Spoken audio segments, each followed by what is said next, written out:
Pinaliguan ko nga si Sharpie ngayong araw, mga kabagyan. Dahil nga sa Sabado naman, mga kabagyan, nagkaroon nga ako ng oras para nga mamasyal dito sa farm. At naitaon nga rin ngayon na mamimitas nga sila kuya ng mga talong. Tulungan ko na nga rin daw silang mamitas, kaya naman pinagsuot na nga nila ako netong ang botas. At mukhang di pa nga natuwa yung aso sa atin.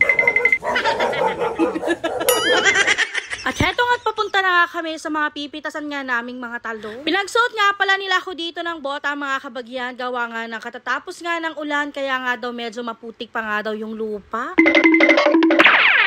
Apat nga lang pala kaming mamimitas dito, mga kabagyan, at ganito nga kadami yung pipitasan naming mga talong. Tinitignan ko pa nga lamang, mga kabagyan, ay parang pagod na nga yung pakiramdam ko. Kako ay hindi nga ako makakarami ng pitas dito kung tatayo-tayo nga lang ang gagawin ko. Kaya naman inumpisahan ko na at dito ko nga sila nilalagay sa basket na hawak ko. Bali, ganito nga pala yung proseso ng pagpipitas namin ng mga talong, mga kabagyan. Bawat isa nga sa amin ay may hawak nga na timba o di kaya naman basket, pagkatapos ay dadalhin nga namin ito sa may gilid para nga ilagay sa may sako. Hindi nga rin pala madaling mamitas ng talong, mga kabagyan, dahil bukod nga sa nakakangawit to ay medyo mabigat nga rin kapag bubuhati na namin to papunta dito sa gilid. Pagsasama-samahin muna kasi lahat nga ng napitas dito nga sa may sako, pagkatapos ay hihiwalay naman mamaya yun ngang may uod sa may wala. Calixto variety nga pala itong talong na hina-harvest namin ngayon, mga kabagyan, at eto nga yung mga talong na perfect nga pang torta. Kung maaalala nyo nga, mga kabagyan, ay nagtanim na nga din pala kami dati ng ganito nga ang klase nga ng talong. At humigit ko mo lang 90,000 nga yung napagbentahan namin sa mga talong na yun. At nakadepende nga lang din kasi yung mapagbebentahan nga sa presyo ng mga gulay. At kayong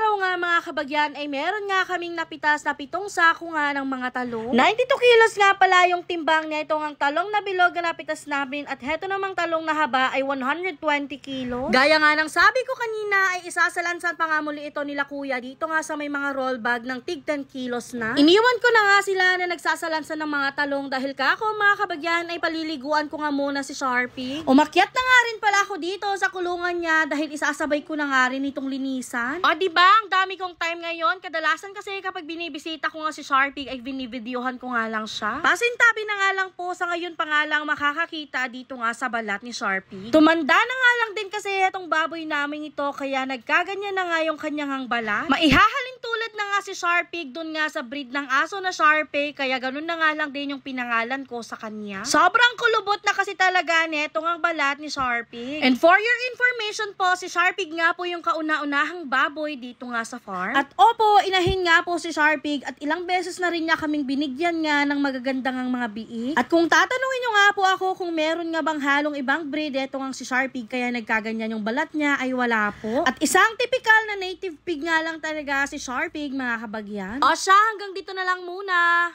Bayon!